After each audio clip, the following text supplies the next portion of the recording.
Welcome in. This is your oddschecker betting preview for this week's RBC Canadian Open. I'm Rick Gehman. That right there, Geoff Fienberg. And Geoff, it's been 2 years of waiting, but your national championship is back in action. It is great to see the Canadian Open finally return, Rick. It is the third oldest national open in the history of golf. So many of the greats of all time have won this tournament. And the field this week, well, still as hosts of the tournament in many ways, we're very, very flattered with the ultra high-end talent that has shown up. Losing a bit of a middle tier, but we used to only have a soft middle tier in recent years and no real high top end. And I'll take the top end, like the thick top end, and no middle tier. I think that's great for golf and Golf Canada. The spot before a major championship is better than the spot after a major championship, right? Because you've got maybe some guys who are going to try to play their way in with victory or something like that, and guys that want to play the week before, the stars that want to play the week before. I think if you have to be on one end of the scheduling, you'd rather be before the major. Yeah, and I guess RBC's got both of it, right? Because they're the week after with the Heritage. So they are, they're sort of all signs. And RBC's got some big free agent money. I'm hoping we get some maybe news from them in a couple of weeks. Like when your favorite team loses a star player, let's go sign someone else right away. Let's go. So I'm expecting someone to join there. We spoke about this before the PGA a few weeks ago, Rick. It does seem to be a newer trend than, say, 5, 10. I don't want to speak for 15, 20 years ago, but Tiger would certainly never play before a major, and he was so mentally strong to know exactly what he needed to accomplish in weeks before a major. But this newer, younger player, I think, cherishes getting hot before a major, playing before a major, much more than the top players that we watched growing up, truth be told, Rick. And I think we're seeing it time and time again with some of these fields the week before the major. They know how hot they get once they win. So why not come into the majors like a wagon? It's been working. I agree. And it's been awesome. And it's been great for us to get some great fields the week before major championships. And this one very top heavy. You mentioned the star power here on the big board. Here's the odds checker grid. The favorite, Scottie Scheffler, available 9-1. Justin Thomas is 10-1 along with Rory McIlroy. And then you get Cam Smith at 12-1. I'll just lump Sam Burns in there as well, Geoff, because those are the 5 golfers that are shorter than 20-1 for this week. So very tempting in many regards, could make a case for all of them. Scheffler just lost in a playoff with his C game a couple weeks ago. Justin Thomas almost won the Byron Nelson before winning the PGA.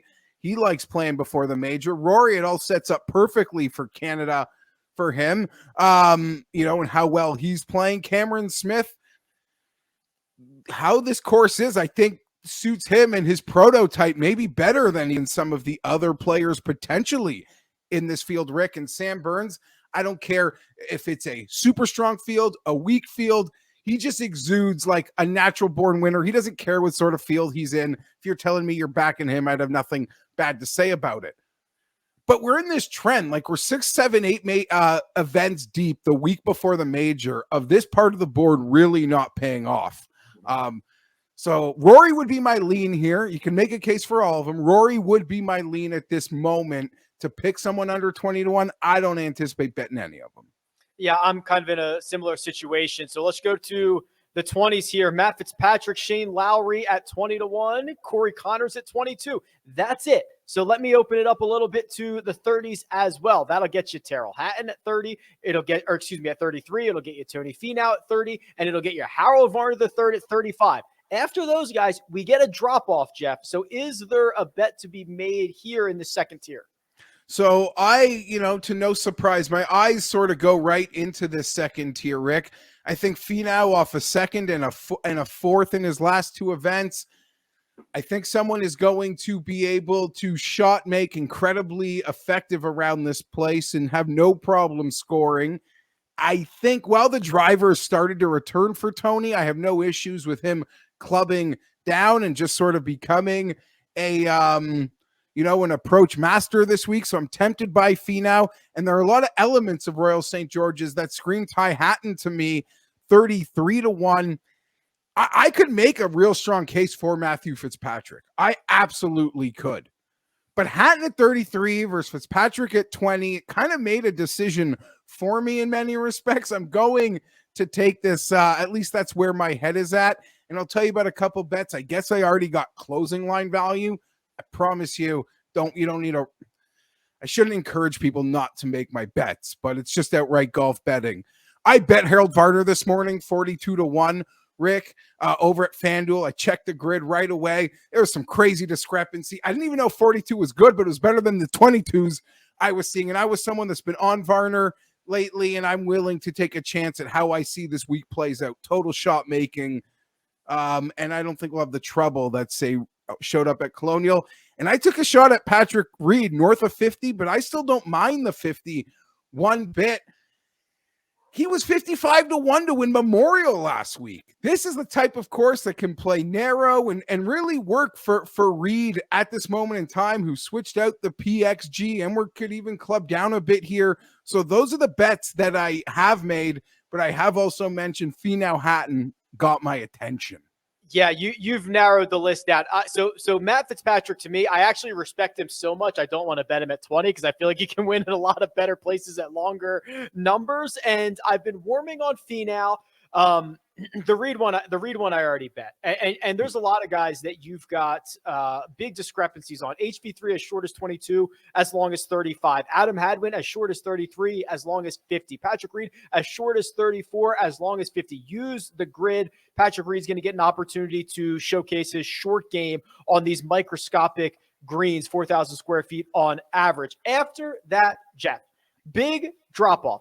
Keith Mitchell is 55. No one else till you get to 70. Johnny Vegas is 70-1. CT Pan, along with Justin Rose and Mac Hughes, Sahith Tagala, all 80-1. What are we doing with the guys that are, getting close to triple digits here? Geez. Matt, did you just say Mac Hughes? I got to throw this out there. This could be a clip that people can old take expose. I do not bet Canadians to win the Canadian Open. As a Canadian myself, we treated David Hearn like it was Sunday at the Masters when he went off in the final group with Jason Day a few years ago. It is not fair. Imagine a guy having major pressure, but it's literally the Canadian Open, not a major. Just understand, if you want to back a Canadian this week, that is what you have to account for. Corey Connor is obviously the skill in the golf course, and there are a lot of cases you can make for a bunch of them. Hadwin, Hughes going farther down. That's my rant from the Canadian. Now watch a Canadian win. We will all be proud. Justin Rose. So a lot of his friends are leaving, Rick. He's showing a bit of life. I liked a lot of what I saw at Colonial. If he can keep the ball in the fairway, that 80-1 at DraftKings, it's across the board. 50, it seems, everywhere else using that grid. I've been really impressed by Rose, and sometimes I could be too stubborn to not even account for him. So that's a guy in that 50 to 100 that has that does have my attention. Also, Sahith. You almost wish he didn't do what he did last week. I don't know if he's just better when he can just mash it off the tee, but I don't mind him. The number might be a little too short for me to get there. Yeah, it's kind of all over the place. If you can shop it, you might be able to find an 80. Some places as short as 42. So you're going to want to shop that one. Triple digits, Pat Perez has played much better. That's kind of all over the place, 65 or 100-1. You've got Rasmus Højgaard at 100-1 coming over from the DP World Tour. Are you making any of these dart throws into the triple digits here, Jeff? I think history tells us you probably should. We had the KH Lee victory again the week before, the couple weeks ago. We had JJ Spawn win this year. Last year, we've gone over it a bunch of times. Garrick Higa won what would have been this event in his second ever start. So does that mean I can bet Rasmus Højgaard because I love the ceiling? Like, I don't mind that. I'm just, if you think a guy can just pin stock with his irons this week, he could be worth a few bucks. I know Patrick Rogers getting some attention this week, Rick, but getting closer to the 100-1s. Brendan Todd, I don't mind at 100-1. He can sort of keep it clean. I think that's a real fair number if he's in form right now over at the grid. But yeah, you wish you could trust Emiliano Grillo because it's the type of course you think be perfect for him and to finally, do something again. It's that type of prototype. I have no problem taking a stab at back here.